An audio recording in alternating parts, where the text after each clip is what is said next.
로마서 강의 15번째 시간입니다. 오늘은 로마서 8장 1절에서부터 17절까지를 본문으로 영을 따르는 자라는 제목으로 하나님의 말씀을 나누겠습니다. 여러분 중에요, 골프를 좋아하고 또 즐기는 분이 있을 겁니다. 제가 골프를 처음 관심 있게 봤던 게 대학생 때인 1998년입니다. 그때 박세리 선수가요, US 여자 오픈에서 우승하는 장면, 이 장면은요 아직도 눈에 선합니다. 자, 그날의 우승이 얼마나 감격적이었는지요, 이때 IMF로 힘들어하던 국민들에게 이게 큰 힘이 됐습니다. 여러분, 저는요 골프를 안 칩니다. 7년 전에 스크린 골프를 딱 한 번 쳐봤는데요, 그때 깨달았습니다.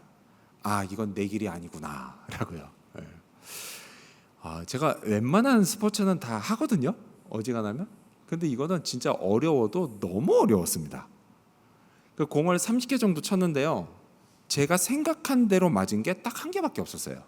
그래서 야, 이게 너무 어렵구나, 이걸 깨달았습니다. 그리고 그때 깨달은 게 또 있었습니다. 뭐냐? 골프 선수들이 참 대단하다라는 거예요. 아니, 이 어려운 걸 어쩜 그리 잘 치는지. 그 대회에서 우승하는 선수들은요 진짜 참 대단한 겁니다. 자, 우승을 하는데 더욱이 일반 대회도 아니고 메이저 대회를, 그것도 한 번도 아니라 10번 이상 우승한 선수, 그 선수는 진짜 대단한 선수입니다. 여러분이 기억하시는 선수 누가 있나요? 타이거 우즈가 있습니다. 타이거 우즈. 그가 전성기였던 1999년부터 2011년까지 12년 동안 무려 15번을 우승했습니다. 자, 그런데 여러분 그거 아세요? 그 우승은요 타이거 우즈가 혼자 힘으로 한 게 아니다라는 사실이요. 자, 이 우승은요 당시 캐디였던 스티브 윌리엄스가 있었기 때문에 가능한 일이었습니다. 자, 이 사람은요 타이거 우즈를 아주 완벽하게 도왔습니다. 자, 그래서 이에 관해서 유명한 일화가 두 가지 있는데요. 먼저 하나는 경기 중에 타이거 우즈가 이제 샷을 날리기 전에 매우 집중하고 있었습니다. 그랬는데 그 순간 어떤 팬이 카메라로 그걸 찍은 겁니다. 찰칵 하는 소리. 이 소리가 우즈에게 방해된다고 생각해서요, 이 스티브 윌리엄스가 그 자리에서 카메라를 뺏어가지고 그냥 부셔버렸습니다. 무려 7,000불짜리 카메라를 말이죠. 7,000불. 자, 그리고 또 하나는요, 경기 중에 간혹 우즈가 이 샷을 하기 전에 이제 캐디가 비거리를 알려주거든요. 몇 야드 정도 된다고. 근데 그 비거리를 일부러 실제보다 더 멀리 알려줬다고 합니다. 근데 그 이유가 뭐냐? 이 사람이요 타이거 우즈의 심리 상태, 그리고 그 심리 상태에 따른 신체 반응, 이걸 너무 잘 알고 있었기 때문입니다. 경기 중에요 어느 순간부터 우즈가 말투가 빨라지고 걸음걸이가 빨라지기 시작하면 자기도 모르게 샷을 평소보다 더 멀리 날린다고 합니다. 그래서 그걸 알고 있었던 이 캐디가 그래서 일부러 더 멀리 알려준 겁니다. 자, 그만큼 우즈에 대해서 잘 알았고 그를 완벽하게 도와줬습니다. 그 결과 메이저 대회를 수도 없이 정복했습니다. 우리도요 누가 나를 이렇게 도와주면 참 좋겠습니다. 특히 내 마음속에 있는 이 죄성을 이기지 못해서 또 죄를 짓는 나, 그런 나를 누가 좀 도와주면 참 좋겠습니다. 그러려면요 누구보다 나를 잘 아는 존재여야 할 겁니다.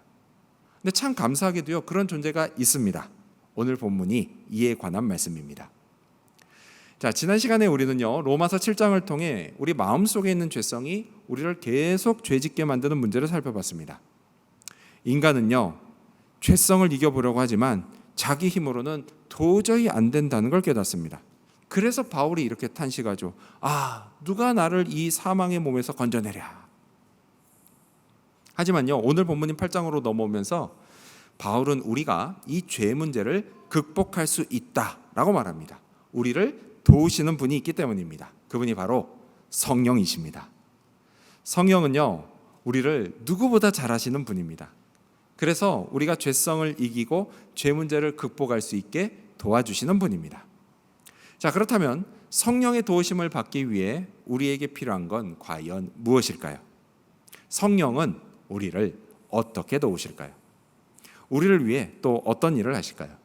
이를 살펴보면서 우리가 얻어야 할 교훈을 함께 알아보고자 합니다. 먼저 첫 번째로 성령의 도우심을 받기 위해 우리는 내 마음에 성령이 계신 걸 알아야 합니다. 먼저 첫 번째로 우리는 내 마음에 성령이 계신 걸 알아야 합니다. 자, 여러분 가져오신 성경을 보면서 로마서 8장 9절을 읽겠습니다. 시작. 만일 너희 속에 하나님의 영이 거하시면 너희가 육신에 있지 아니하고 영에 있나니 누구든지 그리스도의 영이 없으면 그리스도의 사람이 아니라. 아멘. 자, 여러분 이 구절을 좀 보세요. 구절에 보면 하나님의 영도 나오고 그리스도의 영도 나옵니다. 그렇죠? 자, 이거는요 둘 다 성령을 가리킵니다. 성경은요 성령이 자기 안에 거하는 사람이 그리스도의 사람, 곧 그리스도인이다라고 말씀합니다. 그렇습니다, 여러분. 여러분 그냥 일주일에 한 번 교회를 오거나 또는 많은 호주인들처럼 1년에 2번, 그러니까 뭐 크리스마스 그리고 부활절에만 교회를 온다고 해서 그리스도인인 건 아니다라는 거예요. 진짜 그리스도인은 자기 안에 성령이 계시는 사람입니다. 자, 그럼 여기서 질문. 그리스도인은 성령이 계신 분이라고 그랬죠? 그럼 여러분 그리스도인이 되려면 어떻게 해야 할까요? 여러분 우리가 어떻게 그리스도인이 됐죠? 이 질문에 대한 답이 뭐냐? 로마서 1장에서부터 우리가 지금까지 쭉 살펴본 내용입니다. 그게 이 질문의 답이에요. 그리스도인은 믿음으로 됩니다. 무엇을 믿죠? 예수님을 믿는 겁니다. 나의 구원자로 믿는 겁니다. 이 믿음으로 우리는 그리스도인이 됐습니다. 그러면 성령이 우리 마음에 들어오십니다. 자, 그럼 이번에는 조금 다른 질문을 해볼게요. 자, 교회를 다니는 사람을 흔히 교인이라고 합니다. 그렇죠? 처치 멤버라고 해요. 교인. 자, 그럼 질문. 교인이면 누구나 다 마음속에 성령이 계실까요? 자, 이 질문을 하는 이유는요. 우리가 볼 때 어떤 교인은 성령이 계시지 않은 것 같이 보이기 때문입니다. 뭐 생각하거나 말하거나 행동하는 걸 보면 성령의 열매인 사랑, 기쁨, 평화, 뭐 인내, 친절, 착함, 신실, 온유, 절제 이런 열매가 없는 것 같은 그런 교인이 있어요. 전혀 교인스러워 보이지 않는 교인이죠. 그 교인은 성령이 안 계실 것 같습니다. 하지만 여러분 그렇다고 해서요 우리가 그 교인은 성령이 안 계시다라고 쉽게 판단할 수 있을까요? 교인스러워 보이지 않으면 다 그렇게 판단해도 되는 걸까? 아니라는 거예요. 그럴 수는 없다는 겁니다. 여러분 만약에요 성령이 교인스러워 보이는 사람에게만 계시는 거라면요 성령은 진짜 너무 바빠지실 겁니다. 그렇잖아요. 여러분 사람이 어떻게 항상 교인스러워 보일 수 있습니까? 인간인데요. 뭐 살다 보면 종종 그러지 못할 때도 있죠. 뭐 여러분은 항상 교인답게만 사십니까? 그렇지 않잖아요. 그럼 그때 막 성령이 내 마음 밖으로 빠져나가시고 시간이 좀 지나서 우리가 정신을 좀 차리고 좀 교인스러워지면 그때 다시 성령이 내 마음속에 들어오시고 그러시나요? 여러분 만약 그러시다면요 성령이 진짜 바빠지실 겁니다. 그냥 막 수시로 들락날락 하셔야 해서 좀 가끔 헷갈릴 수도 있으실 거예요. 지금이 들어갈 타이밍인지 나갈 타이밍인지 막 헷갈릴 수도 있을 겁니다. 우리 마음이 하루에도 12번씩 왔다 갔다 하잖아요. 하지만 여러분 안심하십시오. 이런 일은 절대 없습니다. 절대 없어요. 여러분 성령은요 구원받은 사람의 마음에 항상 계십니다. 그리고 구원은요 우리가 교인스러워 보여서 받은 게 아니에요. 우리가 뭘 잘해서가 아니라 오직 믿음으로 받습니다. 성경은요 우리가 받은 구원이 행함에 근거하지 않는다라고 말씀합니다. 우리 로마서 8장 3절을 읽겠습니다. 시작. 율법이 육신으로 말미암아 연약하여 할 수 없는 그것을 하나님은 하시나니 곧 죄로 말미암아 자기 아들을 죄 있는 육신의 모양으로 보내어 육신의 죄를 정하사. 자, 여기 보시면요 율법이 육신으로 말미암아 연약하여 할 수 없다라고 하죠. 그건 뭐냐? 우리가 율법을 잘 지켜서 구원받을 수 없다 이런 뜻입니다. 즉 뭐예요? 교인스러워 보이게 잘 행해서 받은 게 아니다라는 뜻이에요. 만약 그렇게 해서 받은 거라면요, 여러분 아무도 구원받을 수 없습니다. 구원은 고사하고요, 다 죽을 수밖에 없어요. 자, 이렇게 죽을 수밖에 없는 우리를 하나님이 불쌍히 여기셨습니다. 그래서요, 자기 아들 예수 그리스도를 이 땅에 보내셨습니다. 우리 죄를 담당하게 하시고 십자가에서 죽게 하셨어요. 죄값을 대신 다 치르게 하셨습니다. 여러분, 이게 바로 복음입니다. 복음이에요. 그래서 이 복음을 믿는 사람은 하나님이 그 사람의 믿음을 보시고 구원해 주십니다. 성령을 그 사람의 마음에 넣어 주십니다. 따라서 여러분, 행함입니까? 아니에요. 믿음입니다. 오직 믿음으로 구원받고 믿음으로 성령이 우리 마음에 계십니다. 이 사실을 믿으시기 바랍니다. 그렇다면 궁금한 게 있어요. 궁금한 거. 뭐냐? 그거는요, 어떤 교인은 분명 믿음이 있어도 왜 성령이 계시는 것처럼 보이지 않는가라는 겁니다. 분명 믿음은 있는 것 같은데 왜 성령이 계시는 것처럼 보이지 않을까? 그거는요, 마음속에 있는 성령이 겉으로 드러나는 정도, 여러분 그 정도가 사람마다 다르기 때문입니다. 어떤 사람은 잘 드러나고요, 반대로 어떤 사람은 잘 드러나지 않습니다. 자, 그럼 이 차이가 어디서 오느냐? 여러분, 이 차이는요, 순종에서 옵니다. 성령이 인도하시는 대로요, 내가 잘 순종하면 잘 드러납니다. 반대로요, 잘 순종하지 않으면 잘 안 드러납니다. 순종하는 사람은 영적으로 성장하고요, 순종하지 않는 사람은 성장하지 않습니다. 근데 여러분, 이거는요, 내가 교인이 된 지 얼마나 됐느냐 이거와 아무 상관이 없습니다. 먼저 됐다고 더 잘 드러나는 거 아니에요.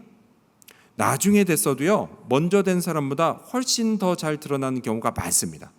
영적으로요, 훨씬 더 빨리 성장해요. 예수님이 이렇게 말씀하셨죠. 우리 스크린 보시면서 같이 읽어볼까요? 누가복음 13장 30절입니다. 시작. 보라, 나중된 자로서 먼저 될 자도 있고 먼저 된 자로서 나중될 자도 있느니라. 아멘. 여러분이 주님의 말씀을 꼭 기억하시기 바랍니다. 따라서 여러분, 저는요, 저를 비롯한 우리 교인 모두가요, 다 영적으로 성장하고 그리고 마음속에 있는 성령도 다 겉으로 잘 드러나기를 바랍니다. 단지 교인처럼 보이는 사람이 아니라 진짜 그리스도인들이 되기를 바랍니다. 이를 위해서 여러분, 먼저는요, 내 안에 성령이 계시다는 사실을 꼭 기억하시기 바랍니다.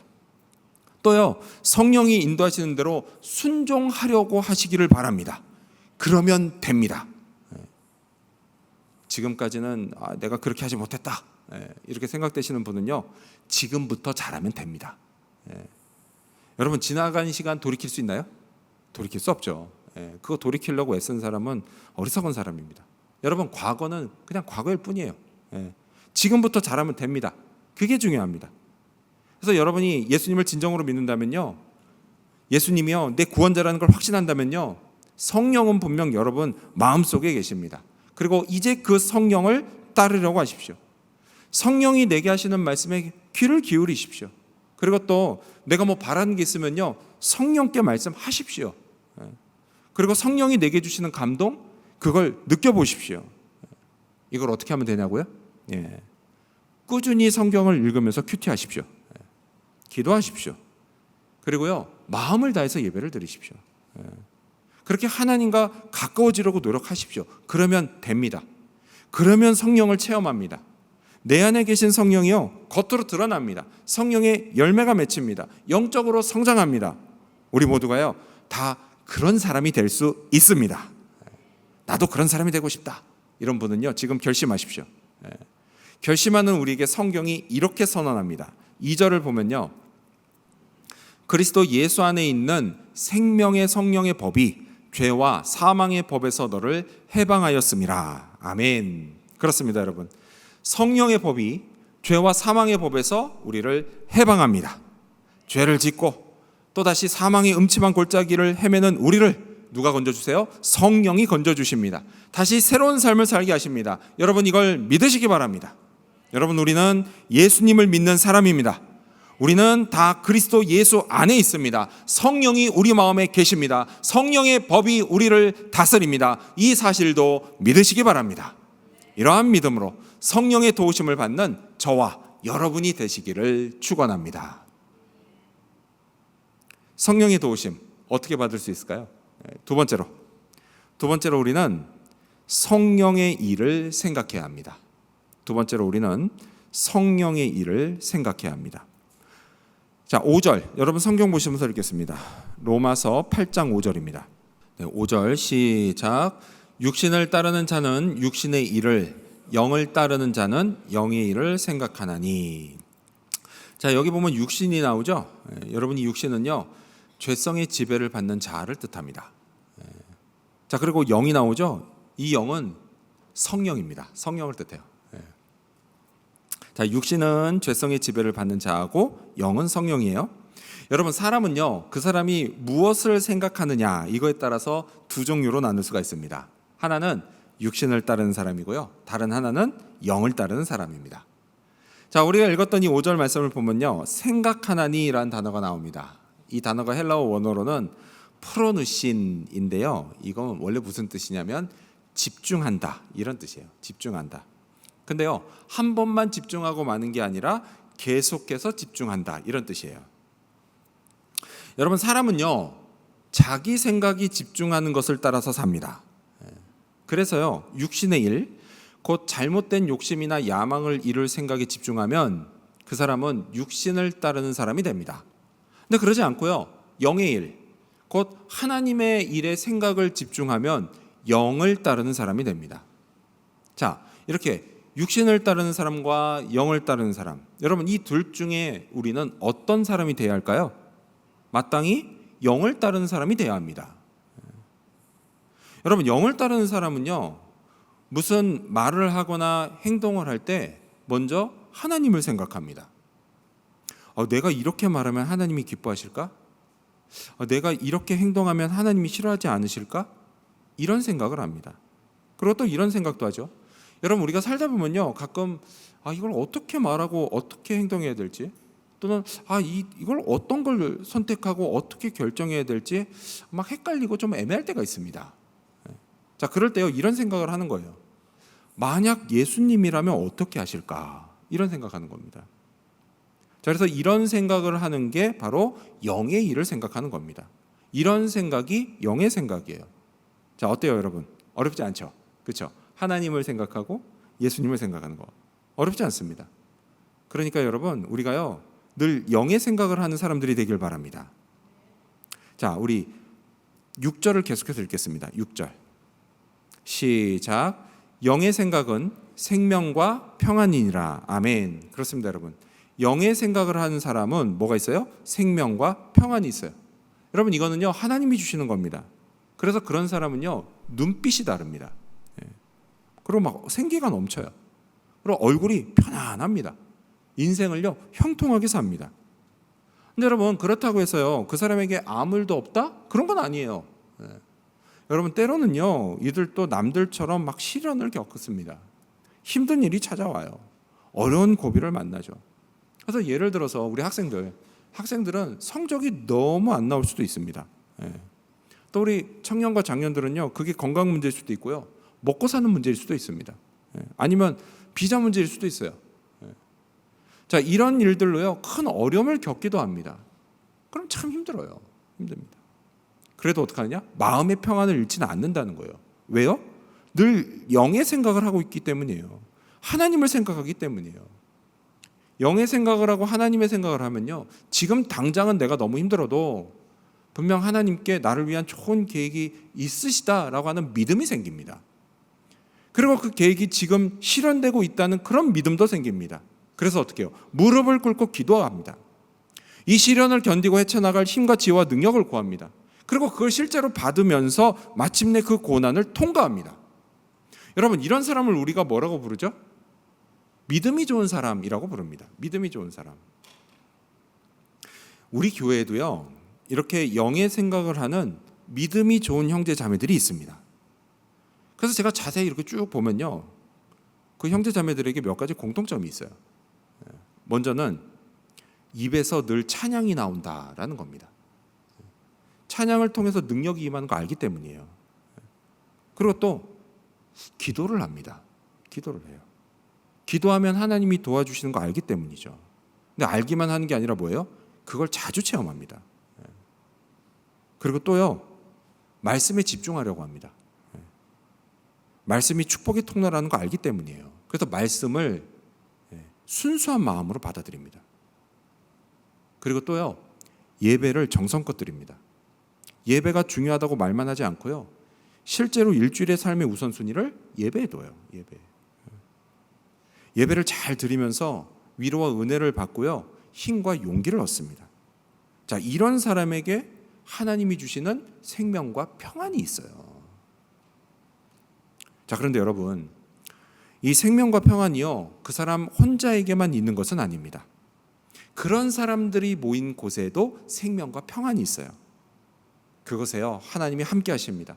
그래서 활기가 있죠. 웃음도 있죠. 은혜와 축복이 있고요, 격려와 사랑이 넘칩니다. 그게 어디일까요? 여러분, 저는요, 우리 교회가 그런 곳이라고 생각합니다. 여러분은 어떻게 생각하세요? 혹시 아니라고 생각하세요?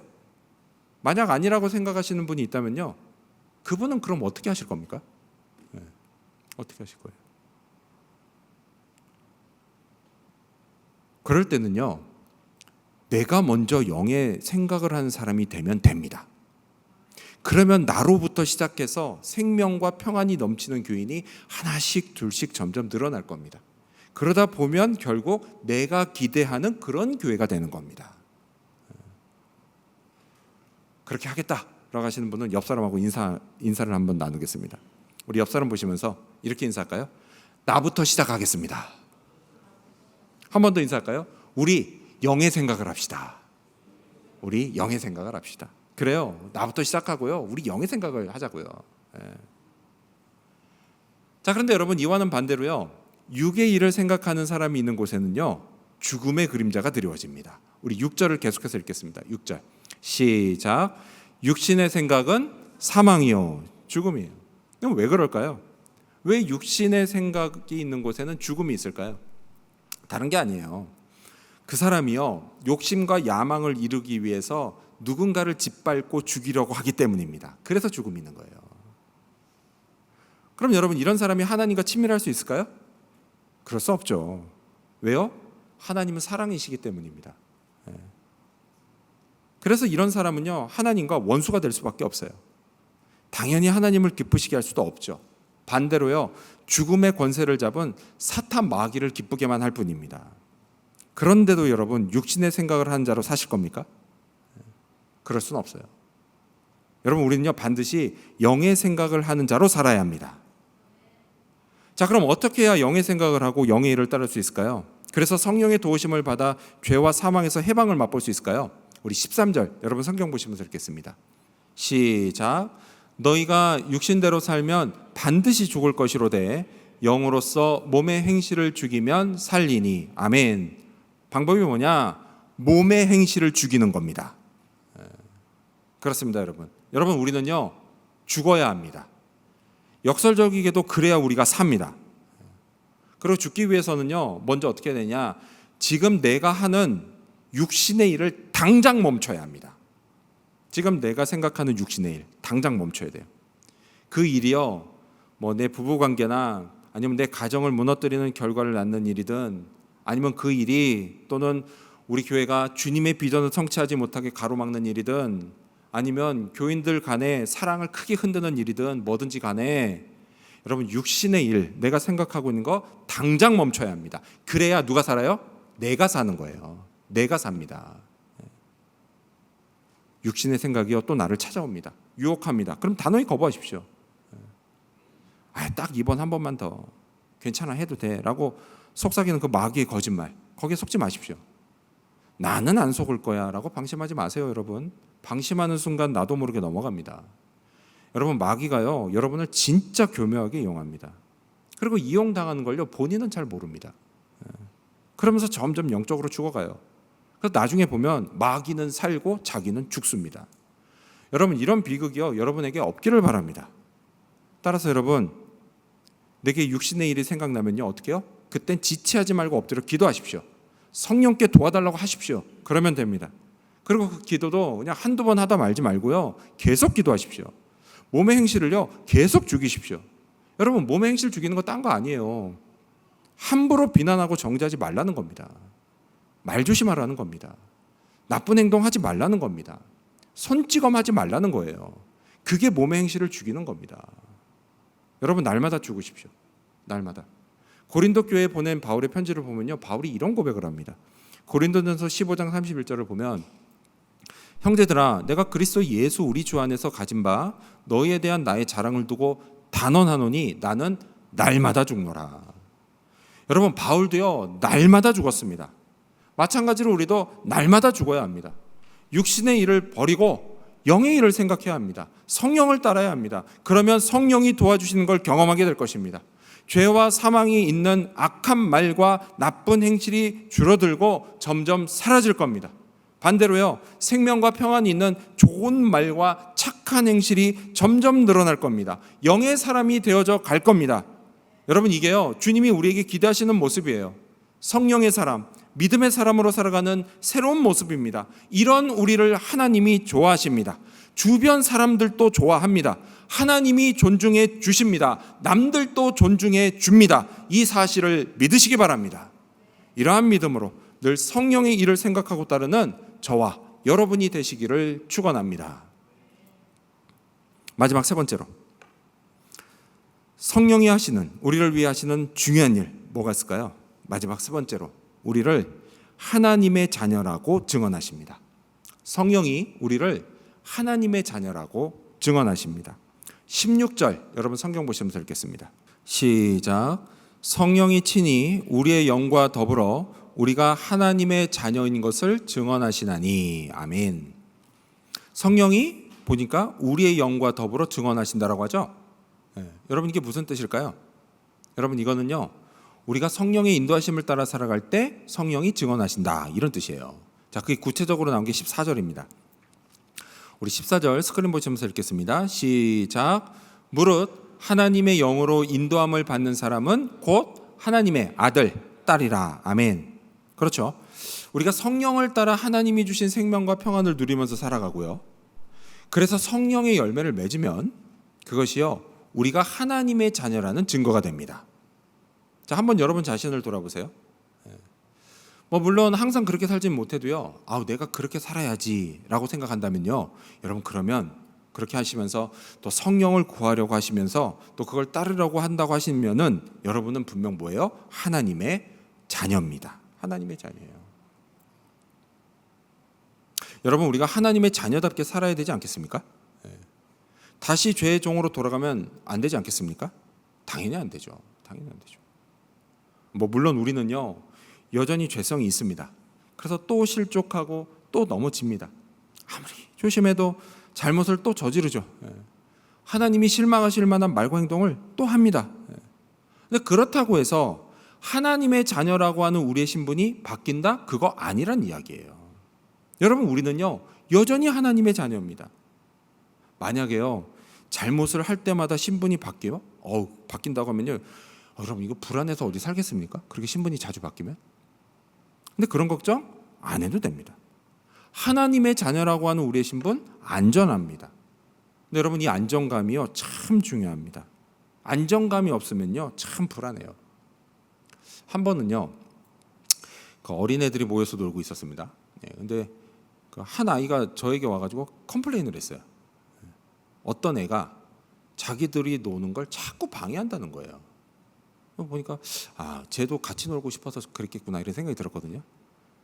근데 제가 그 아이들 노는 무리를 이렇게 자세히 보니까 거기는 그 애가 놀만한 무리가 아니었습니다. 그냥 놀만한 무리가 아니었어요. 그래가지고 데리고 나가서 딴 애들하고 같이 놀게 해줘야 되겠다 싶어가지고 이름을 불렀죠. 누구야, 나랑 같이 나가자, 이렇게 얘기했어요. 그랬더니 그 말을 듣는 순간 이 애 낯빛이 완전히 변했습니다. 처음 봤어요, 그런 낯빛은. 얘가요, 싫다고 말은 못하고요, 그냥 불안해서 어쩔 줄 몰라하는 겁니다. 순간 이런 생각이 들더라고요. 자기를 데리고 나가 엄청 혼낼 거라고 생각하는구나. 평소에도 자주 그랬나 보다. 그러니 저렇게 불안해하지. 글쎄요, 혹시 그 아이가 평소 무슨 잘못을 할 때마다 부모님한테 너 계속 이러면 내 자식 아니야, 이런 말을 자주 들은 게 아닐까 싶습니다. 여러분, 어린애들한테는요, 안정감이 사라지는 게 가장 무섭습니다. 가장 무서워요. 근데 여러분, 우리도 마찬가지죠. 하나님의 자녀라고 하는 신분, 여러분, 그 신분이 그게 수시로 왔다 갔다 하는 거 참 불안한 일입니다. 근데 불안하다 못해 이거 무서운 일이죠. 하지만 여러분, 안심하십시오. 하나님의 자녀라는 우리의 신분은 안전합니다. 왜요? 그 이유가 뭐겠어요? 여러분, 그거는요, 내가 착하게 살아서 생긴 게 아니기 때문이에요. 여러분, 그 신분은요, 하나도 안 착한 나를 위해서 예수님이 십자가에서 피 흘려 죽으신 그 결과로 생긴 거기 때문입니다. 여러분, 그 예수님의 십자가의 피의 효력이 영원합니다. 따라서 우리의 신분도 영원한 거예요. 안전합니다. 여러분, 이 사실을 늘 확신하시기를 바랍니다. 자, 우리의 신분에 대해서 성경이 이렇게 말씀합니다. 15절을 여러분 성경 보시면서 읽겠습니다. 시작. 너희는 다시 무서워하는 종의 영을 받지 아니하고 양자의 영을 받았으므로 우리가 아빠, 아버지라고 부르짖느니라. 아멘. 성경은요, 우리가 하나님의 양자, 양녀라고 말씀합니다. 그랬더니 어떤 분은 친자는 아니잖아요. 이렇게 말할 수 있어요.